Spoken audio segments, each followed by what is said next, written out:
This is Cheryl, and I just wanted to show you a project that I'm working on right now.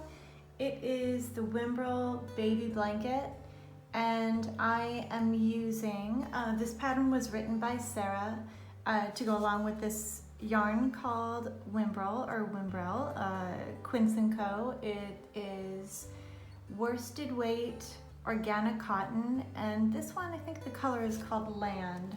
Yeah, and it's this beautiful green. So I'm making this baby blanket, and I just wanted to show you how simple it is to knit up. It is a 4-row repeat, and I'm hoping that this pattern kind of comes across in this video, that you could see that it almost looks like a cable, but it's not. It's a lot easier. I just wanted to show you, cables are kind of easy too, but this is something that, you know, kind of an adventurous beginner could successfully do. It's really fun. I wanted to show you this sample that we've had in the shop just to show you how the yarn knits up, but this one has come out of the washer and the dryer, and I just wanted to show you how different it looks. So this is a little bit more textural. When it comes out of the dryer, it's a little bit more flat and fluid, but look at how pretty that, that design looks. It feels wonderful. So this is a good baby blanket that can go in the washer and the dryer, easy care, and it feels so soft. I mean, I just love this pattern. It's really fun to do too. Okay. So I'm working on the project. It has this really pretty seed stitch border that you could see right here. And now I'm going to show you how to do this 4-row repeat. First, I'm going to show you, the pattern tells you exactly how to do the seed stitch, but I just wanted to show you, just in case you want to understand how seed stitch works. You are basically knitting the pearls and purling the knits. So whatever you see, you're doing the opposite of it. So I usually look at the stitches that I have right here. See how that's a purl bump right there at the top? And if I kind of pull on it, I could see that this one was a knit, that one was a purl in the last row, and this one, even though it's on the edge and it's hard to make sense of it, that one is a knit. So it means that I'm going to purl this one, bring it to the back, knit, purl, knit, and purl. Okay, so seed stitch is always purling the knits and knitting the pearls. Now I'm going to slip my marker. Okay, reading the pattern in row 1, after I slip the marker, I'm going to knit 4. So here I go. 1, 2,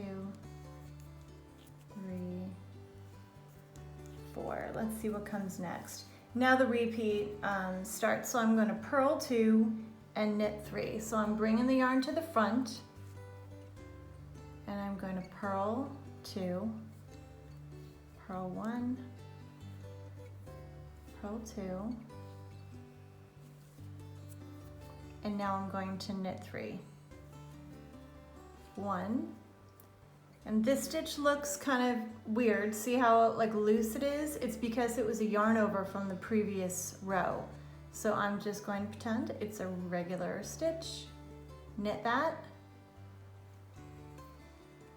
knit 3. Now I'm bringing the yarn to the front, and I'm going to purl 2. Purl 1, purl 2, knit 3.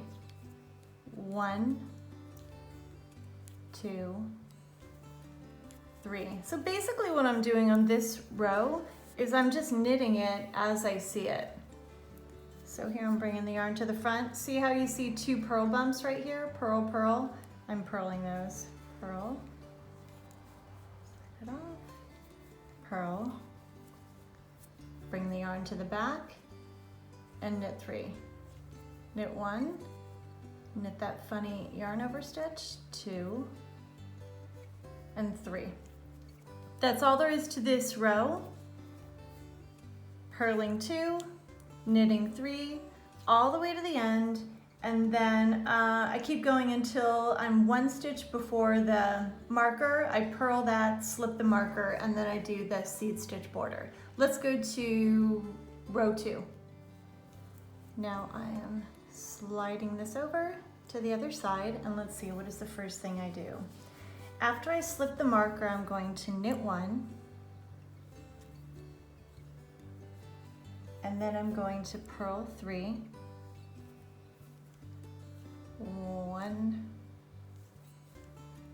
2, 3, and now is the repeat part that's in parentheses. Now I'm going to knit 2 and purl 3, so it's kind of the opposite of what we just did. So I'm knitting 2, knit 1, knit 2, bringing the yarn to the front. I'm going to purl 1, purl 2, purl 3. So once again, I'm kind of knitting it as I see it. So here are 2 knit stitches. I'm going to knit 2, knit 1, knit 2, and purl 1, purl 2, and purl 3. Nothing but knits and purls in this section. Okay, so I just did my seed stitch border. Now we're on row 3. So I am slipping the marker, and let's see, the first stitch I'm going to do is a knit stitch like this, and in this row we're doing that little crossover stitch like that makes it look almost like a cable, almost like it's twisting around. Okay, this is the fun part. So now I'm going to take this stitch and I'm going to slip it knitwise like that. So we're not knitting it, we're just slipping it off the needle. Now I'm going to knit the next 2. Oops. Knit, knit, and now I'm going to look at those 3 stitches. This is the first one I knit. I'm going to take the slipped stitch, which is this one, and I could tell that, see how it's kind of like looser than the others? This one looks different. So I'm going to take it with my needle and I'm kind of pulling on it like that and slipping it off the needle like that. I like lifted it with my left needle and slipped it off. Now I'm going to do it again. Oh, I'm sorry, now I'm going to purl 2. So purl 1, purl 2. Now I'm going to do it again. Bring the yarn to the back, take this guy and just slip it off knitwise, knit the next 2, knit, knit, and now I'm going to take the left needle and I'm going to get this and I'm going to lift it off, pulling it over those 2 like this, and then slip it off because I don't need to keep it.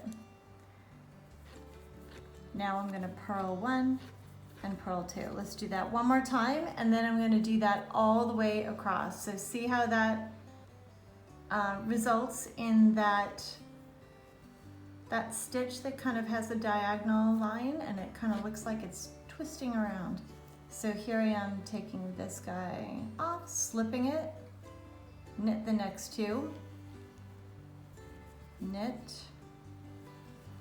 knit, then I'm lifting this guy like this, lifting it off. Sometimes I give it a little tug so that these other 2 stitches have a little place to go and I don't have to worry about like losing them. And I just I lifted that slip stitch off, and there it is. And now I purl the next 2. So I'm going to do this all the way across the row, okay? Okay, now I'm on row 4, which is a wrong side row. I even do have a marker here on the right side row. It's especially important in the beginning of the project when it's not so obvious which is the right side and which is the wrong side, and it just kind of gives you that extra reassurance that you're on the right row. Okay, so I slipped the marker. Now I'm ready to purl the first one. And this is a fun, I kind of think that this is an especially fun row because it feels almost a little bit more like crochet to me because it's such a loopy kind of motion. Okay, so now I'm going to purl this one and see how these guys, these are the ones that on the other side they had that, that slip stitch lifted over, so they want to kind of hang out together, but we're going to just purl one like this. And now we're going to do a yarn over because the last row was actually a decrease, and the yarn over kind of brings it back to that original number. So now I'm going to take the yarn and just lay it across like that. So that was a yarn over, okay? So I'll show you again. So I purled this one. I'm making it go away from me across the needle, and now I'm ready for another purl. Like that. So it's purl, yarn over, purl, and then knit two. So I bring the yarn to the back, and then I'm knitting one and two. Let's do that again. Bring the yarn to the front, and I'm just going into this one stitch to purl it, pull it off. Now I'm going over the needle for a yarn over, and then another purl like this, and then I slide the yarn between the needles and I do knit two. Knit one, knit two. Purl, yarn over, purl, knit two. So that's all there is to it. It's just those 4 rows. You just keep doing them over and over again, and you end up with this beautiful baby blanket. And this size that I'm making, the baby blanket, takes 4 skeins of this this Whimbrel in worsted weight cotton. If you want to give it a try, then come by the shop. The pattern is free with the purchase of the yarn, and we'll give you a hand if you need it. It's a really fun project. I think you'll like it as much as I do.